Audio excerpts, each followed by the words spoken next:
আগস্টে one day series খেলতে বাংলাদেশে আসছে ভারত, টুইট করে জানালো বিসিসিআই। অক্টোবরে আফগানিস্তানের বিপক্ষে টি-20 সিরিজ খেলবে টাইগাররা। তাদের রিপ্লেসমেন্টও আমাদের হাতে আছে। এখন ব্যাপারটা হচ্ছে যে ইন্টারন্যাশনাল ক্রিকেট ওরা ঠিক কেমন করবে এটা আগে থেকে বলাটা খুব মুশকিল। মাহমুদুল্লাহ মুশফিকের শূন্যস্থান নিয়ে দ্বিধায় বিসিবি। রিপ্লেসমেন্ট থাকলেও আন্তর্জাতিক ক্রিকেটে পারফরমেন্স নিয়ে প্রশ্ন, সময় চাইলেন ফাহিম। ডিপিএল এর বিগ ম্যাচে কাল মোহামেডান লিজেন্ডস অফ রূপগঞ্জ লড়াই। সাদা কালো শিবিরে শক্তি বাড়ালেন তাসকিন আহমেদ, আবাহনীর প্রতিপক্ষ ব্রাদার্স। ভারত ম্যাচে ফরওয়ার্ড লাইনে ফাহামিদুলেই আশা ভরসা। তাইফে চলছে জোর প্রস্তুতি। হামজা আশায় বাংলাদেশ ফেভারিট বলছেন সাবেকরা। এবং রোনালদোকে নিয়ে নেশনস লিগের দল ঘোষণা পর্তুগালের। ইংল্যান্ড স্কোয়াডে ফিরলেন রাশফোর্ড। নেদারল্যান্ডস ম্যাচের জন্য দল দিল স্পেন।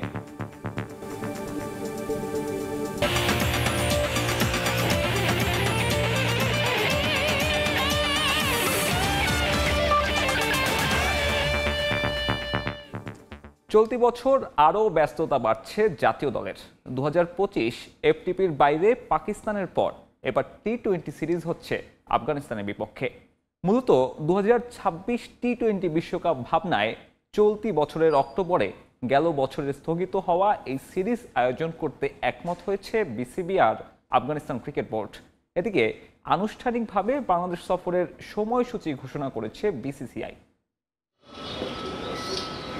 কোভিড পরবর্তী ক্রিকেটে ব্যস্ততা বেড়েছে জাতীয় দলের। আইসিসি এসএসসির ইভেন্ট তো আছেই, আছে টানা সিরিজ। কদিন আগে বিসিবি সভাপতি জানিয়েছিলেন এফটিপির বাইরে রঙিন পোশাকে পাকিস্তানের বিপক্ষে ঘরের মাঠে একটি সিরিজ খেলবেন টাইগাররা। তবে চলতি বছর শুধু সেই সিরিজই নয়, বাড়তে পারে আরও সিরিজের সংখ্যা। 2024 এফটিপিতে আফগানিস্তানের বিপক্ষে পূর্ণাঙ্গ সিরিজ ছিল বাংলাদেশের, যা পরবর্তীতে ভেন্যু জটিলতায় স্থগিত হয়। কিন্তু জানা গেছে 2026 টি-20 বিশ্বকাপ ভাবনায় আফগানদের বিপক্ষে 3 ম্যাচের টি-20 সিরিজ আয়োজনে একমত হয়েছে দুই দেশের ক্রিকেট বোর্ড, যার সম্ভাব্য তারিখ চলতি বছরের 2রা থেকে 12 অক্টোবর। ভেন্যু সংযুক্ত আরব আমিরাত। আফগানিস্তানের বিপক্ষে গেল বছরের স্থগিত 2 ম্যাচের টেস্ট সিরিজ নিয়েও ইতিবাচক বিসিবি আর আফগান ক্রিকেট বোর্ড। তবে এবছর যা মাঠে গড়ানোর কোনো সম্ভাবনা নেই। কিন্তু 2027 ক্যালেন্ডারে আয়োজিত হতে পারে এই টেস্ট সিরিজটি। এদিকে ওয়ানডে টি-20 খেলতে চলতি বছর বাংলাদেশে যে আসছে ভারত, খবরটি পুরনো। নতুন খবর হলো দিনক্ষণ না জানালেও আনুষ্ঠানিকভাবে সেই সফরের সময় প্রকাশ করেছে টিম ইন্ডিয়া। 3টা ওয়ানডে আর টি-20 খেলতে চলতি বছরের আগস্টে বাংলাদেশে আসবে ভারত। এখানেই শেষ নয়, 2027 ওয়ানডে বিশ্বকাপের পরিকল্পনা চূড়ান্ত করেছে বিসিসিআই, যেখানে বিশ্বকাপের আগে ভারত খেলবে 27টি ম্যাচ, যেখানে চলতি বছর 9টি আর বাকি 18টি ওয়ানডে হবে 2026 সালের জানুয়ারি থেকে ডিসেম্বরের মধ্যে। মাহবুব রিমন, সময় সংবাদ। মাহমুদুল্লাহ মুশফিকের শূন্যস্থান নিয়ে দ্বিধায় ক্রিকেট বোর্ড। তাদের রিপ্লেসমেন্টের কথা বলা হলেও ইন্টারন্যাশনাল ম্যাচের জন্য নতুনরা কতটুকু প্রস্তুত তা নিয়ে সন্দিহান খোদ cricket operation chairman Nazmul Abedin Fahim. এদিকে হেড কোচ ফিল সিমন্সের সঙ্গে চুক্তি নবায়ন না হলেও দুপক্ষই ইতিবাচক অবস্থানে আছেন বলে জানিয়েছেন ফাহিম। 2007 সালে যখন তামিম সাকিব মুশফিক খেলেছিল বিশ্বকাপে 2007 সালে, আমরা কিন্তু ওইভাবেই তাদেরকে দলে নেওয়া হয়েছিল এবং তাদের কারণে কিন্তু আমরা ভারতের সাথে জিতেছিলাম 2007 সালের ম্যাচে। তো আমার মনে হয় এটা খুব ইম্পর্টেন্ট যে আমরা সময় মতো পদক্ষেপগুলো নেই। বাংলাদেশ দলে আতশ কাজ হাতে নিয়ে নির্বাচকদের দৌড়াদৌড়ি। আসছে দিনগুলোতে তাদের এই কার্যকলাপে যে আরও গতি আসবে তা বলার অপেক্ষা রাখে না। মাহমুদুল্লাহ মুশফিক বিদায় বলেছেন, সেই জায়গা নেয়ার জন্য নতুনরা প্রস্তুত আছে কিনা তা জানা নেই ক্রিকেট অপারেশনস চেয়ারম্যানের। তাদের রিপ্লেসমেন্টও আমাদের হাতে আছে। এখন ব্যাপারটা হচ্ছে যে ইন্টারন্যাশনাল ক্রিকেট ওরা ঠিক কেমন করবে এটা আগে থেকে বলাটা খুব মুশকিল। কিন্তু ওদের যতটুকু আমরা দেখছি তাতে মনে হচ্ছে যে ওরা হয়তো কোপ করতে পারবে। হতে পারে একটু সময় লাগতে পারে, বাট আমার মনে হয় যে আমাদের নতুন যে জেনারেশন উঠে আসছে সেখানে যথেষ্ট প্রতিভা আছে এবং তারা যোগ্য হিসাবেই দলে জায়গা পাবে।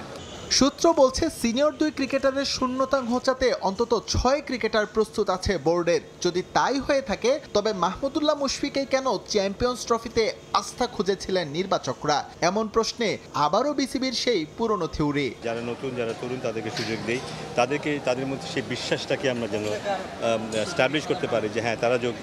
অ্যাকচুয়ালি ব্যাপারটা হচ্ছে যে আমরা সবাই যদি মনে করি যে তারা যোগ্য নয়, তারা যারা চলে যাচ্ছে তাদের চাইতে খারাপ এবং তাদের মতো প্লেয়ার আর কোনোদিন হওয়ার সম্ভাবনা নেই, আমার মনে হয় না নতুন প্লেয়ার উঠে আসবে। আমাদেরকে বিশ্বাস করতে হবে যারা নতুন তারা ভালো, এবং তাদেরকে বিশ্বাস করতে হবে। আমাদের বিশ্বাসের মধ্যে দিয়ে তারাও বিশ্বাস করতে শিখবে যে হ্যাঁ তারা যোগ্য হিসেবে এখানে আসছে। চ্যাম্পিয়ন্স ট্রফির আগে হাথুরুকে বিদায় করে হুট করেই দায়িত্ব তুলে দেওয়া হয়েছিল ফিল সিমন্সের কাঁধে। ক্যারিবিয়ান কিংবদন্তির হাত ধরে মিশনটা ভালো যায়নি, তারপরও আস্থা রাখতে চায় বিসিবি। চুক্তি নবায়নের বিষয়ে আনুষ্ঠানিক কিছু না হলেও নাকি ইতিবাচক অবস্থানে দুপক্ষ। দুই পক্ষ যখন সিগনেচার করবে তখন বলা যাবে এটা চূড়ান্ত হয়েছে। সেই পর্যায়ে যখন হবে তখন আমরা বলতে পারবো যে হ্যাঁ ফিল সিমন্স আমাদের কোচ, বাট কথাবার্তা চলছে এবং সবকিছু ইতিবাচক। কোচের মতো অধিনায়ক ইস্যুতেও চূড়ান্ত সিদ্ধান্তে পৌঁছতে পারেনি বোর্ড, তবে দ্রুতই সবকিছু চূড়ান্ত হবে বলে প্রত্যাশা ক্রিকেট অফসের। এস এম ইকবাল, সময় সংবাদ, ঢাকা। অবসর না নিলে জাতীয় দল থেকেই বাদ পড়তেন মুশফিক আর রিয়াদ। চ্যাম্পিয়ন্স ট্রফির আগে থেকে এমন পরিকল্পনাই ছিল ক্রিকেট বোর্ডের, জানিয়েছেন সদ্য সাবেক হওয়া টাইগারদের নির্বাচক হান্নান সরকার। দুজনের বিকল্প হিসেবে আছেন অন্তত 6 জন ক্রিকেটার। তবে ঘরোয়ায় পরীক্ষিত এসব ক্রিকেটারদের আন্তর্জাতিকের জন্য প্রস্তুতের কাজ করতে হবে নীতি নির্ধারকদের। সময়টা একটু বেশি নিয়ে ফেললেন মুশফিক আর রিয়াদ, অথচ কখন থামতে হবে জানলে সঙ্গী হতো না এত সব ট্রল আর সমালোচনা।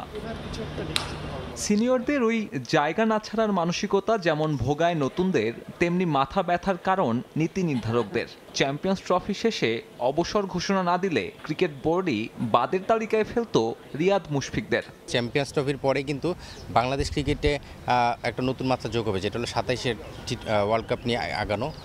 সেই জায়গা থেকে আমার মনে হয় যে এটা একটা প্রত্যাশিত ব্যাপারই ছিল যে হয়তো চ্যাম্পিয়ন্স ট্রফির পরেই তাদের ঘোষণাটা আসতে পারে। যদি ঘোষণা নাও আসে তার হলেও হয়তো বা বাংলাদেশ টিম ডিফারেন্টভাবে চিন্তা করবে এবং সেটার প্রতিফলন আমরা দেখতে পাচ্ছি। 2027 বিশ্বকাপকে সামনে রেখে দল গোছানোর কাজ শুরু করতে চায় বিসিবি। পাইপলাইনে ক্রিকেটার নেই এমনটা মানতে নারাজ টাইগারদের সাবেক এই নির্বাচক। জানালেন মুশফিক রিয়াদদের বিকল্প হিসেবে ভাবনায় আছে অন্তত 6 জন। এই দুজনকে রিপ্লেস করার জন্য 4-5 জনের ব্যাপারে আমাদের নজর রাখতে হবে। নামগুলো যদি মেনশন করতে চাই, আমার কাছে মনে হয় যে 3 জন উইকেট কিপারের নাম আমি বলতে পারি, অঙ্কন, আকবর এবং সোহান। এই 3 জন হয়তোবা এই চোখের সামনে থাকবে যে 27-এর ওয়ার্ল্ড কাপের জন্য কাকে আমরা রেডি অবস্থায় পাচ্ছি। তারপরে আমি যদি দেখি ইয়াসির আলী, আফিফ এবং শামীম, এই 3 জন যারা মিডল অর্ডার এবং লোয়ার মিডল অর্ডার ব্যাটিং করার সামর্থ্য রাখেন। তবে জাতীয় দলের জন্য এই 6 জন কতটুকু প্রস্তুত সেটাই আপাতত বড় প্রশ্ন। ঘরোয়ায় পরীক্ষিত হলেও আন্তর্জাতিক ক্রিকেটের সঙ্গে মানিয়ে নিতে না পারায় উঠতে হয় বাতিলের খাতায়। ক্রিকেটারদের তৈরি করার দায়িত্বটা তাই বোর্ডকে নিতে হবে বলে মনে করেন হান্নান সরকার। ঘরোয়ায় প্রতিযোগিতা বাড়ানো, এইচপি কিংবা এ দলের ব্যানারে আরও বেশি ট্যুর আয়োজন সম্ভব হলে বিকল্পরাও তৈরি হবে কঠিন পরীক্ষার জন্য। বাংলাদেশের পাইপলাইনে যথেষ্ট প্লেয়ার আগেও ছিল, এখনও আছে। আমি সবসময় একটা কথা বলি, সেই পাইপলাইনের প্লেয়ারগুলোকে একটা স্টেজ থেকে আরেকটা স্টেজে নিয়ে যাওয়ার যে কাজটা, সেই জায়গাটা মনোযোগ দেওয়া দরকার, যেটার মিনিং হলো আপগ্রেডেশন। সেই আপগ্রেডেশন করার ক্ষেত্রে আমার মনে হয় মনোযোগটা যদি আমরা প্রপারলি দিতে পারি, তাহলে আমাদের এই প্লেয়াররা নিশ্চিতভাবেই হয়তোবা বাংলাদেশ টিমে লম্বা সময় সার্ভিস দেওয়ার অ্যাবিলিটি রাখে। আপাতত ডিপিএলে ব্যস্ত ক্রিকেটারদের পরবর্তী পরীক্ষা জিম্বাবুয়ে সিরিজ, নামের ভার এড়িয়ে যেখানে নতুনদের বাজিয়ে দেখবে ক্রিকেট বোর্ড। সাব্বির মিথুন, সময় সংবাদ, ঢাকা। ক্যারিয়ারের আর্লি স্টেজে আন্তর্জাতিক অঙ্গনে অভিষেকে পারফর্ম করলেও আগের তুলনায় নিজেকে বেশি পরিণত মনে করেন সাইফ হাসান। আবারও জাতীয় দলে ফিরলে লম্বা সময় সার্ভিস দিতে চান টাইগার জার্সিতে। টপ অর্ডারে ব্যাট করার পাশাপাশি বল হাতেও নিজেকে প্রস্তুত রাখছেন সাইফ। পরামর্শ নেন জাতীয় দলের সিনিয়র সহকারী কোচ মোহাম্মদ সালাউদ্দিনের কাছ থেকে। তবে সাদা বলের ক্রিকেটে বেশি স্বাচ্ছন্দ্য বোধ করলেও যে কোনো সংস্করণে খেলতে প্রস্তুত সাইফ। ঘরোয়া ক্রিকেটে নিয়মিত পারফর্ম করছেন। গেল বিপিএলে 13 ম্যাচে করেছেন 306 রান। বেশিরভাগ ম্যাচেই তার দল রংপুর রাইডার্সকে এনে দিয়েছেন উড়ন্ত সূচনা। চলমান ডিপিএলেও আছেন রানের মধ্যে, তাই আবারও জাতীয় দলে ফেরার অপেক্ষায় সাইফ। সবারই একটা ইচ্ছা থাকে ন্যাশনাল টিমে আবার কামব্যাক করার, যারাই ঢুকে আবার বের হয়েছে। আমার মনে হয় আমার জন্য সেম, বাট আমি চেষ্টা করবো আমার প্রসেসে থাকার, আমার যে ল্যাকিংস যেগুলোই থাকবে এগুলো নিয়ে যতই পারি ইমপ্রুভ করার। অপরচুনিটি যখন পেয়েছিলাম আমার মনে হয় তখনও পারফর্ম করে এসেছিলাম, বাট এখন অবশ্যই অনেক ম্যাচিউর মনে করি নিজেকে, আরও খেলাটা ভালো বুঝি। সবই আল্লাহর ইচ্ছা, ইনশাল্লাহ যদি সুযোগ পাই আবার ভালো খেলা ট্রাই করবো। জাতীয় দলের বাইরে থাকলেও নিয়মিত কথা হয় সিনিয়র সহকারী কোচ মোহাম্মদ সালাউদ্দিনের সঙ্গে। ব্যাটিং নিয়ে পেয়েছেন পরামর্শ, একই সঙ্গে কাজ করেছেন বোলিং নিয়েও। ডিপিএলে গেল ম্যাচেই প্রাইম ব্যাংকের বিপক্ষে 4 উইকেট নিয়ে হয়েছেন ম্যাচ সেরা। জাতীয় দলে ফিরলে নিজেকে অলরাউন্ডার হিসেবেই প্রতিষ্ঠা করতে চান এই ক্রিকেটার। স্যারের সাথে লাস্ট 2 বছর ধরে কাজ করছি মাস্কো একাডেমিতে, সো অনেক হেল্প হয়েছে আমার জন্য। ব্যাটিংটা আমি এখন অনেক ভালো ফিল করি। যখনই যেটা সুযোগ পাই টিমের জন্য কন্ট্রিবিউট করার ট্রাই করি। সো বোলিংটা কাজ করেছি সালাউদ্দিন স্যারের সাথে, তারপর শাহিন ভাইয়ের সাথে কাজ করেছি মাস্কো ক্রিকেট একাডেমিতে। সো বোলিংটা যখনই সুযোগ পাই টিমের জন্য তো হেল্প হয়, সো চেষ্টা করি সেকেন্ড স্কিলটাও অপশনে রাখার। লাস্ট 2-3 বছর ধরে বোলিং করছি, খুব ভালো হচ্ছে। সো সাদা বলে ভালো হেল্প করছে আমার জন্য। টেস্ট ও টি-20তে জাতীয় দলে অভিষেক হলেও সাদা বলেই খেলতে বেশি স্বাচ্ছন্দ্য বোধ করেন তিনি। তবে প্রস্তুত আছেন যে কোনো ফরম্যাটের জন্য বলে জানান সাইফ। তারেক হাসান শিমুল, সময় সংবাদ, ঢাকা। সূচি ঘোষণার পর থেকেই এই একটা ম্যাচের জন্য কতই না প্রতীক্ষা। ইতিহাস আর পরিসংখ্যানের ঢাকা লিগে আবাহনী মোহামেডান বিগ ক্লাসিকো ছড়ায় ভিন্ন সুবাস, কিন্তু এবারের মৌসুমে লিজেন্ডস অফ রূপগঞ্জ আর মোহামেডান ক্ল্যাশ বহুকাঙ্ক্ষিত। দুদলেই তারকার ছড়াছড়ি, তবুও মতিঝিলের জায়ান্টদের স্বস্তি দেবে এই ছবিটা। 10 দিনের বিশ্রাম শেষে প্রথমবারের মতো মোহামেডান শিবিরে তাসকিনের ফেরা। এদিন বোলিং করেছেন এক টানা। মোহামেডান রূপগঞ্জ ম্যাচ মূলত অভিজ্ঞতা আর তারুণ্যের লড়াই। দুদলের স্কোয়াডও তাই বলে। এক দলে বুড়ো তামিম, মুশফিক, রিয়াদ, তাইজুলদের সঙ্গেই মিরাজ, তাসকিন, নাসুম, হৃদয়, আরিফুল, রনিরা। অন্যদিকে রূপগঞ্জ স্কোয়াডের তানজিদ তামিম, সাইফ, সৌম্য, জয়, জাকের, আকবর, আফিফ, শেখ মেহেদী বোলিংয়ে, তানভীর, তানজিম সাকিব আর শরীফুল। মোহামেডানের captain Tamim Iqbal leading from the front. শেষ 2 ম্যাচে তার ব্যাক টু ব্যাক সেঞ্চুরি। বোলিংয়েও তানভীর, তাইজুলরা সমান 10 উইকেট নিয়ে লিডিং উইকেট টেকার। ফর্মে আছেন সাইফ, শরীফুলরাও। সব মিলিয়ে তাই নামের ভারী কিকে পেছনে ফেলে ম্যাচটিতে জ্বলে ওঠার অপেক্ষা। বিকেএসপিতে অবশ্য ভিন্ন চ্যালেঞ্জ প্রাইম ব্যাংকের। 4 ম্যাচে 2 জয় দলটির নামের সঙ্গে যে বেমানান। অন্যদিকে প্রতিপক্ষ গাজী গ্রুপ ক্রিকেটার্স লো বাজেটের দল হয়েও হ্যাট্রিক জয়ে উঠে এসেছে পয়েন্ট টেবিলের 3-এ। প্রাইম ব্যাংকের নাইম শেখের 4 ম্যাচে 303 রান, শামীম পাটোয়ারি বিধ্বংসী। অন্যদিকে গাজী খেলছে একটা দল হয়ে। সবশেষ 2 ম্যাচে 50 তুলে রানে ফিরেছেন এনামুল হক বিজয়।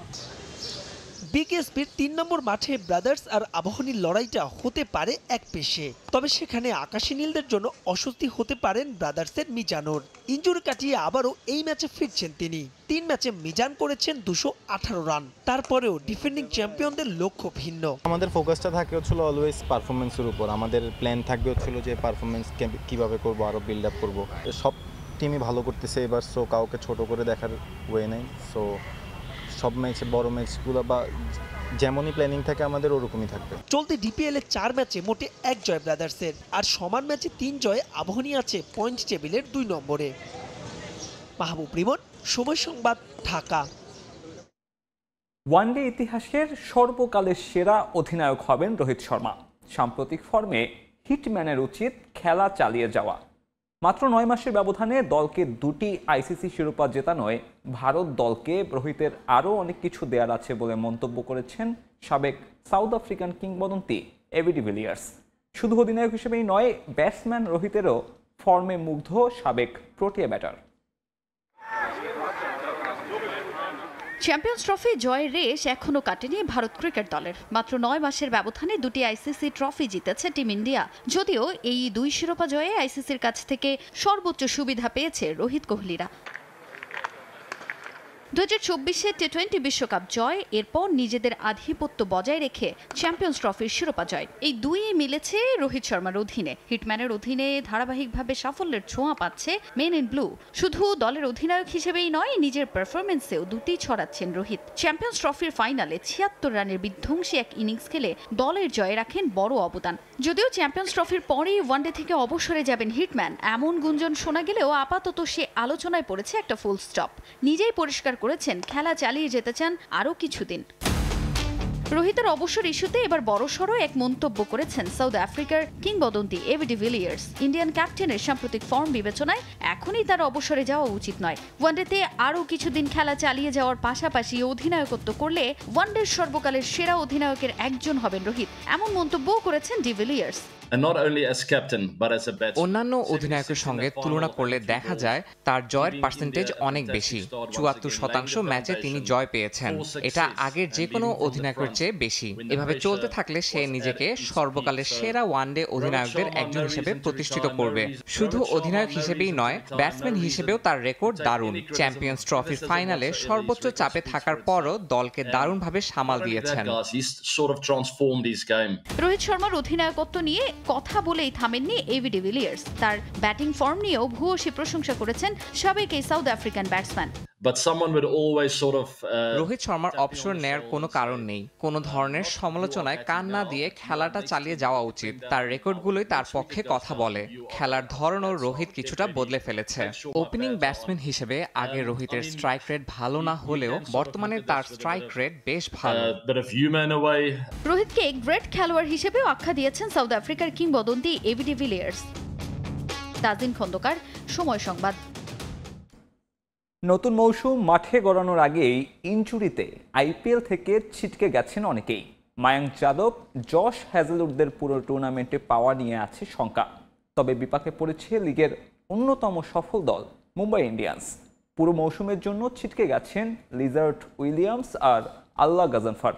ইনজুরি থেকে ফিট হয়ে কবে নাগাদ দলের সঙ্গে যোগ দেবেন জসপ্রীত বুমরা সেটাও নিশ্চিত নয়। ভারতীয় গণমাধ্যমের খবর, এপ্রিলের আগে মাঠে নামতে পারবেন না এই তারকা পেসার। এটার জন্য ছিটকে গেছেন লিজার্ড উইলিয়ামস, আল্লাহ গাজনফার। এই দুজনের পরিবর্তে করবিন বশ ও মুজিবকে দলে নিয়েছে 5 বারের আইপিএল চ্যাম্পিয়নরা। তবে নতুন খবর, বিশ্বের অন্যতম সেরা পেসার জসপ্রীত বুমরাকে আইপিএলের শুরু থেকে পাবে না মুম্বাই। গেল জানুয়ারিতে অস্ট্রেলিয়ার বিপক্ষে বর্ডার গাভাস্কার ট্রফির ম্যাচে ইনজুরিতে পড়েন বুমরা। এরপর থেকেই চলছে তার পুনর্বাসন। গেল বছর টি-20 বিশ্বকাপ জেতা পেসার সেই ইনজুরির জন্যই মিস করেছেন সদ্য সমাপ্ত চ্যাম্পিয়ন্স ট্রফিও। ধারণা করা হচ্ছিল আইপিএলের শুরু থেকেই পাওয়া যাবে মুম্বাইয়ের গতি তারকাকে। কিন্তু ভারতীয় গণমাধ্যমের খবর, এপ্রিলের আগে মাঠে নামতে পারবেন না এই তারকা পেসার। মার্চ মাসে মুম্বাই ইন্ডিয়ান্স খেলবে আইপিএলের 3টি ম্যাচ। সেগুলোতে বুমরা খেলছেন না সেটা একরকম নিশ্চিত। বিসিসিআই এর সেন্টার অফ এক্সেলেন্সের মেডিকেল টিমের ক্লিয়ারেন্স পেলেই এপ্রিল থেকে মুম্বাইয়ের জার্সিতে দেখা যেতে পারে বুমরাকে। তবে এবার এই পেসারকে নিয়ে একটু বেশি সতর্ক বিসিসিআই। সম্প্রতি মুম্বাই ইন্ডিয়ান্সের সাবেক বোলিং কোচ শেন বন্ড মন্তব্য করেন, সার্জারির জায়গায় বুমরাহ আবারও চোট পেলে তার ক্যারিয়ারই শেষ হয়ে যেতে পারে, যার জন্য শতভাগ নিশ্চিত না হয়ে তাকে ছাড়পত্র দেবে না BCCI medical team. Asian cup বাছাইয়ের আগে সৌদি আরবে 2 সপ্তাহের ক্যাম্পই ভরসা বাংলাদেশ দলের জন্য। সুদানের বিপক্ষে প্রস্তুতি ম্যাচ খেলা না হলেও প্রতিদিনের অনুশীলনে নিজেদের ঝালিয়ে নিচ্ছেন ফুটবলাররা। টেকনিক্যাল দিকগুলো নিয়ে নিয়মিতই কাজ করছেন জামাল সোহেলরা। তাইফের সঙ্গে শ্রীলঙ্কার আবহাওয়ার মিল থাকায় কন্ডিশনের সঙ্গে মানিয়ে নেওয়াটা সহজ হবে বলে মনে করেন ফুটবলাররা। এদিকে হামজা চৌধুরীর পাশাপাশি ইতালিয়ান প্রবাসী ফুটবলার ভামিদুল ইসলামকে নিয়েও ভালো কিছুর প্রত্যাশা বাংলাদেশ দলের। অবশেষে ক্যামেরার লেন্সে ধরা পড়ল ইতালিয়ান প্রবাসী ফুটবলার ফাহমিদুল ইসলাম।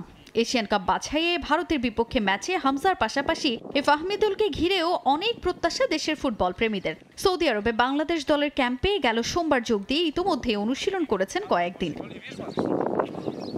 ভারতের বিপক্ষে মহাগুরুত্বপূর্ণ এই ম্যাচে হাভিয়ার কাবরেরার ঘোষিত 30 জনের প্রাথমিক স্কোয়াডে আছে বেশ কিছু নতুন মুখ, যাদের নিয়ে আশাবাদী টিম ম্যানেজমেন্ট। চূড়ান্ত দলে জায়গা পেতে অনুশীলনে কাবরেরার ক্লাসে পরীক্ষা দিয়ে যাচ্ছেন ফুটবলাররা। অভিজ্ঞ জামালদের সঙ্গে নতুনদের মিশেলে গড়া এই দল নিয়ে ভালো কিছুর প্রত্যাশায় সবাই। সুদানের বিপক্ষে প্রস্তুতি ম্যাচ খেলার কথা থাকলেও শেষমেশ সম্ভব হয়নি তা। তাইফের স্থানীয় একটা ক্লাবের সঙ্গে ম্যাচ খেলেই আপাতত তৃপ্তির ঢেকুর তুলতে হচ্ছে স্প্যানিশ কোচকে। 14 দিনের এই ক্যাম্প ভরসা বাংলাদেশ দলের জন্য। অভিজ্ঞ কোচদের অধীনে টেকনিক্যাল ও ট্যাকটিক্যাল সাইড নিয়ে কাজ করে যাচ্ছেন ফুটবলাররা। এই সপ্তাহটা খুবই একটা ইম্পর্টেন্ট উইক আমাদের গিয়েছে, এই মাইক্রো সাইকেলটা মূলত, যেটাতে ফোকাস করেছিলাম যে আপনার কিভাবে আমরা ডিফেন্ডিং ব্লকগুলো করব এবং কে প্রেসিংয়ে যাবে, কে তাকে ব্যালেন্স করবে, মূলত এই টেকনিক্যাল কিছু ইনফরমেশন। পাশাপাশি ইন্ডিয়া কিভাবে তাদের অ্যাটাকিং স্ট্রাকচারে যায় এবং আমরা কিভাবে ব্লকগুলো তৈরি করব, এই নিয়ে আমাদের ক্লাস হয়েছে। প্রচণ্ড এফোর্ট দিতে হয়েছে, এনার্জির ব্যাপার ছিল এবং প্রত্যেককে দেখা গেছে যে তাদের সর্বোচ্চটা দিয়ে কাজ করেছে আজকে। তাইফের সঙ্গে শিলংয়ের আবহাওয়ার কিছুটা মিল থাকায় চিন্তা নেই দলের। পুরনোদের সঙ্গে নতুনদের বোঝাপড়াটাও ভালো হয়, জয়ের প্রত্যাশা সোহেল আরিফদের। গত দিনগুলো তো বেশি ঠান্ডা ছিল, আজকে আলহামদুলিল্লাহ বৃষ্টি হয়েছে, এমনকি খুব আমরা ভালো ফিল করছি। আমরা শিলংয়ে যাই আমরা খুব মানে নিতে পারবো তাড়াতাড়ি। ইন্ডিয়ান ম্যাচ নিয়ে তো আমরা কোচিং স্টাফ ভাবতেছে, এমনকি প্ল্যানগুলো যেগুলো দিচ্ছে এগুলো আমরা করতেছি মাঠের ভিতরে। যদি আমরা ইনশাল্লাহ করতে পারি মাঠের ভিতরে, ইনশাল্লাহ আমরা জিতবো। ন্যাশনাল টিম মানে প্র্যাকটিস একটু হার্ড হবে, সেটাই স্বাভাবিক। সেটা আমার জন্য ভেরি ডিফিকাল্ট চ্যালেঞ্জ হিসেবে নিতে হবে আমার। ইনশাল্লাহ ট্রাই করতেছি। সবাই ফ্রেন্ডের মতনই, বড় ভাই আছে, ফ্রেন্ড আছে, সবাই আলহামদুলিল্লাহ সবাই ভালো। সৌদি আরবে 2 সপ্তাহের অনুশীলন ক্যাম্প শেষে আগামী 18 মার্চ দেশে ফিরবে লাল সবুজ বাহিনী। তাজিন খন্দকার, সময় সংবাদ। রাতারাতি উন্নয়ন না এলেও জাতীয় দলে হামজা চৌধুরীর প্রভাব হবে দীর্ঘমেয়াদী। তবে দেশের ফুটবল উন্নয়নে জাতীয় দলে হামজা চৌধুরীর মতো ফুটবলার সংযোজনের পাশাপাশি শক্ত অবকাঠামো তৈরির তাগিদ দিয়েছেন সাবেক ফুটবলাররা। এদিকে প্রস্তুতি ম্যাচ না খেললেও ভারতের বিপক্ষে লাল সবুজ দলকেই এগিয়ে রাখছেন সাবেকরা। শিলং থেকে জয় নিয়ে ফিরবে লাল সবুজ, এমনটাই প্রত্যাশা তাদের। দেশের ফুটবলে বইছে নবজাগরণের হাওয়া। বাংলার ফুটবল এই রেনেসার প্রধান চরিত্র হামজা দেওয়ান চৌধুরী। বলার অপেক্ষা রাখে না ইংল্যান্ড প্রবাসী এই ফুটবলারের জাতীয় দলে যুক্ত হওয়াতে লাল সবুজের শক্তিমত্তা বেড়েছে কয়েক গুণ। তবে প্রশ্ন, এক হামজার প্রভাবেই কি আমূল পরিবর্তন আসবে দেশের ফুটবলে? মাঠের ফুটবল 11 জনের খেলা। জয় পেতে অবদান রাখতে হয় গোলরক্ষক থেকে শুরু করে মিডফিল্ডার, স্ট্রাইকারদেরও। সেখানে সতীর্থদের সাহায্য ছাড়াই বাংলাদেশ দলকে একাই কতটুকু টানতে পারবেন হামজা? তবে সাবেক ফুটবলারদের মত, হামজার পাশাপাশি দেশে শক্তিশালী ফুটবল অবকাঠামো তৈরিতে মনোযোগ দেওয়া উচিত ফেডারেশনের। ফুটবল 11 জনের খেলা, সেখানে একজন প্লেয়ার কিংবা 2জন প্লেয়ার এসে বাংলাদেশের ফুটবলকে ঘুরিয়ে দিবে, এটা ভাবার কোনো কারণ নেই। হামজা চৌধুরীকে দিয়ে হয়তোবা তাৎক্ষণিকভাবে আমরা একটা রেজাল্ট পেয়ে যেতেই পারি। হামজা চৌধুরী ছাড়াও আমরা ইন্ডিয়ার সাথে ভালো ফাইট করেছি, আমরা জিততে আমরা ড্র করেছি। সুতরাং আমি মনে করি হামজা চৌধুরীকে নিয়ে আমরা ইন্ডিয়ার সাথে জিতলাম, তার মানেই আমরা এশিয়ান লেভেলে, টপ লেভেলে চলে গেলাম, এটা ভাবার কোনো কারণ নেই। হামজার অবশ্যই বড় একটা প্রভাব আমাদের দেশের ফুটবলে রয়েছে, বা জাতীয় দলের জার্সিতে তাকে পারফর্ম করেই কিন্তু তাকে হামজা চৌধুরীর যে মূল্যায়নটা সেটা কিন্তু তাকে করতে হবে। তো সেই জায়গা থেকে প্রথম ম্যাচ রয়েছে, আরও কিছু ইন্টারন্যাশনাল ম্যাচ তাকে খেলতে হবে এবং দেশের জার্সিতে তাকে আমার কাছে মনে হয় যে সফলতার জায়গা সেটা তৈরি করতে হবে। রাতারাতি উন্নয়ন না হলেও দেশের ফুটবলে হামজার অন্তর্ভুক্তি প্রভাব ফেলবে দীর্ঘমেয়াদী। ভবিষ্যতে যার সুফল ভোগ করবে বাংলাদেশ দল। পরিবর্তনের কথা এই মুহূর্তে বলা যাবে না। হ্যাঁ, পরিবর্তন হবে তখন যখন আপনি 10টা-15টা ম্যাচ খেলবে, যখন বাংলাদেশ র্যাঙ্কিংয়ে আপ হবে, যখন আমরা আমাদের সাকসেস পাবো, সাব ফুটবল চ্যাম্পিয়ন হব, তখন হয়তো আমরা বলতে পারবো যে আমরা হামজার ইনক্লুশনের মাধ্যমে আমরা রেজাল্ট পাচ্ছি, বাট নট শিওর, এখনই এটা আসলে বলার সময় আসেনি। হামজা চৌধুরী কে? সে কিন্তু পৃথিবীর অন্যতম সেরা লিগের একজন খেলোয়াড়। সে আমার দেশের ফুটবলার, সে আমার টিমে খেলবে। তাকে দেখে আমার যে আশেপাশে যে সমস্ত খেলোয়াড়রা থাকবে বাংলাদেশে, তারা কিন্তু উজ্জীবিত হবে। আমাদের হামজা থেকে সাপোর্টটা, প্লেইং সাপোর্টটা, মাঠে তাকে সাপোর্ট করা উচিত এবং তার বেস্ট পারফরমেন্সটা আমাদের প্লেয়ারদের সাপোর্ট দিয়ে নেওয়া উচিত। ভারতের বিপক্ষে ম্যাচের আগে বাংলাদেশ দল শক্ত কোনো প্রতিপক্ষের বিপক্ষে খেলেনি প্রস্তুতি ম্যাচ। অন্যদিকে শিলংয়ে একই কন্ডিশনে মালদ্বীপের বিপক্ষে প্রস্তুতি ম্যাচ খেলবে ভারত। তাতেও হামজা জামালদের পিছিয়ে রাখছেন না সাবেক ফুটবলাররা। তাদের প্রত্যাশা ভারত থেকে জয় নিয়ে ফিরবে লাল সবুজ দল। তারা যদি তাদের প্রপার আর পারফরমেন্স মাঠে করতে পারে, আমার কাছে মনে হয় যে এই ম্যাচে যদি ব্যক্তিগতভাবে আমাকে কোশ্চেন করেন, আমি বলবো যে ইন্ডিয়ার থেকে বাংলাদেশ দল কিছুটা এগিয়ে থাকবে। আগামী 25 মার্চ বহুল প্রত্যাশিত ম্যাচে ভারতের বিপক্ষে মাঠে নামবে বাংলাদেশ ফুটবল দল। ফাহিম ইসলাম, সময় সংবাদ, ঢাকা। ফিফা র্যাঙ্কিংয়ে ভারত এগিয়ে থাকলেও গত বছর আন্তর্জাতিক মঞ্চে মাঠের পারফরমেন্সে এগিয়ে বাংলাদেশ। বিশ্বকাপ বাছাই সহ 2024 সালে 10টি ম্যাচ খেলেছে ভারত, জয় পায়নি একটিতেও। সেই তুলনায় বাংলাদেশের খেলা 8 ম্যাচে জয় আছে 2টি। 2024 সালে দুদলের মাঠের পারফরমেন্সের খবর নিয়ে থাকছে এবারের প্রতিবেদন। ভারত যেখানে মালদ্বীপের সঙ্গে প্রস্তুতি ম্যাচ খেলছে, সেখানে বাংলাদেশের জন্য সৌদি আরবে কন্ডিশনিং ক্যাম্পের আয়োজন করেই দায় সেরেছে বাফুফে। ভারত বাংলাদেশ এ ম্যাচ নিয়ে উত্তাপ দুদেশের সমর্থকদের মাঝেও। কে জিতবে তার উত্তর মিলবে শিলংয়ে। তবে তার আগে পরিসংখ্যানের পাতা খুলে দেখে নেওয়া যাক 2024 সালে আন্তর্জাতিক মঞ্চে কেমন ছিল দুদেশের পারফরমেন্স। গত বছর 10টি ম্যাচ খেলেছে ভারত। ফিফা র্যাঙ্কিংয়ে বাংলাদেশের চেয়ে এগিয়ে থাকলেও বিবর্ণ ছিল তাদের মাঠের পারফরমেন্স। 13 জানুয়ারি অস্ট্রেলিয়ার বিপক্ষে 2-0 গোলের হারে বছর শুরু হয় তাদের। এরপর উজবেকিস্তানের কাছে ইন্ডিয়া হারে 3-0 গোলে, সিরিয়ার কাছে হার 1-0 ব্যবধানে। আফগানিস্তানের সঙ্গে 22 মার্চ প্রথম ম্যাচ গোলশূন্য ড্র করলেও 26 মার্চ ব্লু টাইগার্স হেরে যায় 2-1 গোলে। এরপর জুনে কুয়েতের বিপক্ষে গোলশূন্য ড্র করার পরের ম্যাচে শক্তিশালী কাতারের কাছে তারা হারে 2-1 গোলে। সেপ্টেম্বরে ফিফা উইন্ডোতে সিরিয়ার কাছে 3-0 গোলে হারের পর ভিয়েতনাম ও মালয়েশিয়ার সঙ্গে 1-1 গোলে ড্র করে ভারত। 10 ম্যাচের একটিতেও জয় পায়নি তারা। সমমানের দলগুলোর সঙ্গেও ড্র নিয়ে সন্তুষ্ট থাকতে হয়েছে ব্লু টাইগার্সকে। সে তুলনায় বাংলাদেশ 2024 সালে ম্যাচ খেলেছে মোট 8টি। এর মধ্যে ফিলিস্তিনের কাছে 5-0 গোলে হারে বছর শুরু হয়েছিল তাদের। পরের ম্যাচও একই প্রতিপক্ষের কাছে হার। পরের 2 ম্যাচ অস্ট্রেলিয়া ও লেবাননের মতো শক্ত প্রতিপক্ষের বিপক্ষে লড়াই করেও হেরে যায় লাল সবুজ। তবে ভুটান ও মালদ্বীপের বিপক্ষে গত বছর 2 জয় পেয়েছে কাবরেরার ছাত্ররা। ভারতের যেখানে 10 ম্যাচের মধ্যে জয় নেই একটিতেও, সেখানে বাংলাদেশ মালদ্বীপকে হারিয়ে জয় দিয়ে বছর শেষ করে। তবে প্রতিপক্ষের জালে গোল করায় ভারতের মতো বেশ ঘাটতি ছিল বাংলাদেশেরও। 8 ম্যাচের মধ্যে মাত্র 3 বার প্রতিপক্ষের জালে বল জড়াতে পারে বাংলাদেশ। ভুটানের বিপক্ষে মোরসালির আর মালদ্বীপ ম্যাচে 2 গোল করেন রাকিব ও ফাহিম। পারভিন আক্তার, সময় সংবাদ। নেদারল্যান্ডসের বিপক্ষে উয়েফা নেশনস লিগের কোয়ার্টার ফাইনালের 2 লেগের জন্য দল ঘোষণা করেছে স্পেন। প্রথমবারের মতন ডাক পেয়েছেন রাউল অ্যাসেন্সিও। এদিকে ডেনমার্কের বিপক্ষে কোয়ার্টার ফাইনালের জন্য ক্রিস্টিয়ানো রোনালদোকে অধিনায়ক করে দল ঘোষণা করেছে পর্তুগাল। এছাড়াও আলবেনিয়া ও লাটভিয়ার বিপক্ষে বিশ্বকাপ বাছাইয়ের 2 ম্যাচের জন্য দল দিয়েছে ইংল্যান্ডও। 1 বছর পর ফিরেছেন মার্কাস রাশফোর্ড। তারুণ্যের জয়গানে গত বছর ইউরোপের শ্রেষ্ঠত্বের আসর ইউরো জয় করেছিল স্পেন। এবার তাদের সামনে challenge UEFA Nations league. Quarter ফাইনালে তাদের পাড়ি দিতে হবে ডাচ বাধা। নেদারল্যান্ডসের বিপক্ষে 2 ম্যাচ সামনে রেখে কোচ লুই দে লা ফুয়েন্তের দলে প্রথমবারের মতো ডাক পেয়েছেন রাউল অ্যাসেন্সিও। বার্সেলোনার হয়ে দাপুটে পারফরমেন্সে ডাক পেয়েছেন ডিফেন্ডার ইনিগো মার্তিনেজও। তবে এসিএল ইনজুরিতে দীর্ঘদিন দলের বাইরে থাকা গাভির জায়গা হয়নি ফুয়েন্তের এই দলে। কপাল পুড়েছে মার্কো অ্যাসেন্সিওরও। গত বছর ইউরোর দলে ছিলেন না মার্তিনেজ। এবার বার্সেলোনার পারফরমেন্সে দলে ফিরেছেন তিনি। এছাড়াও লুই দে লা ফুয়েন্তে দলে রেখেছেন Lamine Yamal, Marc Casado, Ferran Torres, Dani ওলমোর মতো তারকাদের। আগামী বৃহস্পতিবার নেদারল্যান্ডসের বিপক্ষে কোয়ার্টার ফাইনালের প্রথম লেগে খেলবে ইউরোজয়ী স্পেন। একই দিন দল ঘোষণা করেছে 2019 সালের উয়েফা নেশনস লিগ চ্যাম্পিয়ন পর্তুগালও। ডেনমার্কের বিপক্ষে কোয়ার্টার ফাইনালের 2 লেগে দলের নেতৃত্বে থাকবেন ক্রিস্টিয়ানো রোনালদো। 21 মার্চ প্রথম লেগ খেলতে ডেনমার্ক যাবে সেলেকাউরা। ফিরতি পর্ব হবে 24 মার্চ।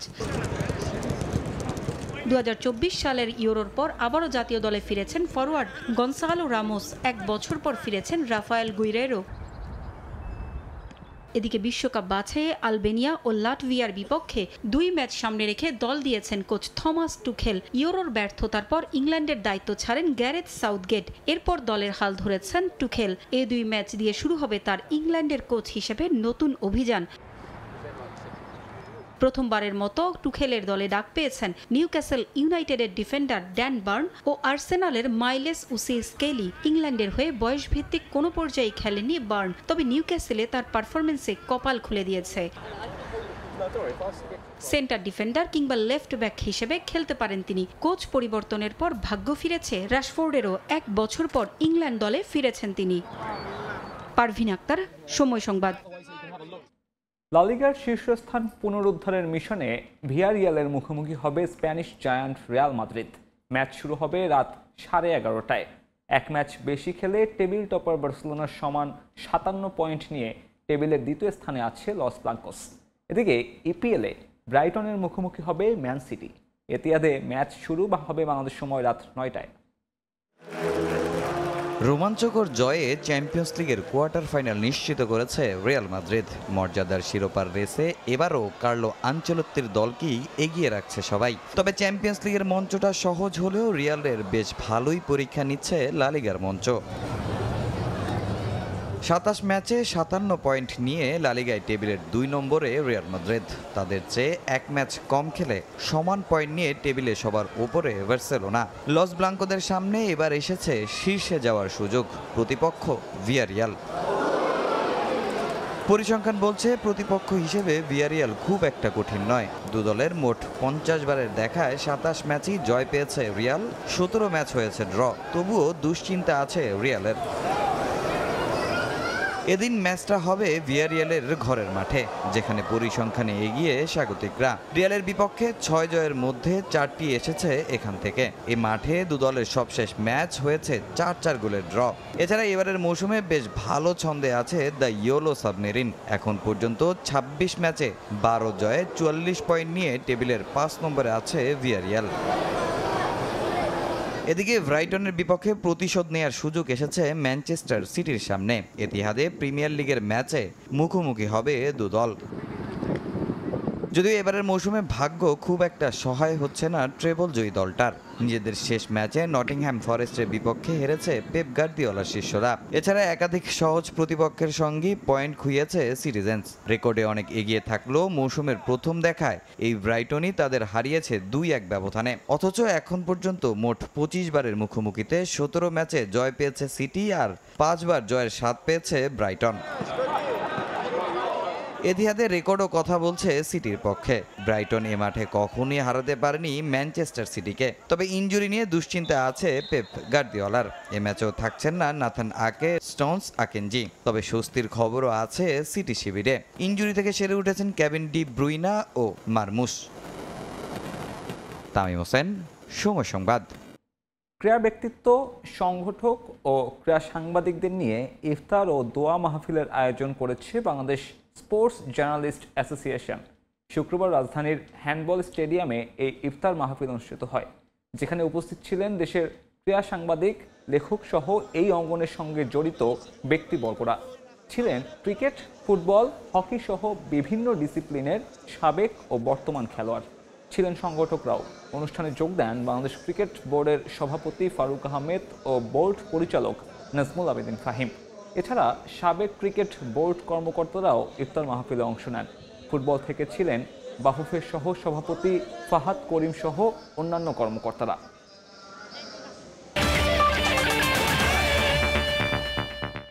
এই ছিল খেলার সময়ের এখনকার আয়োজন। সঙ্গে থাকুন সময়ের।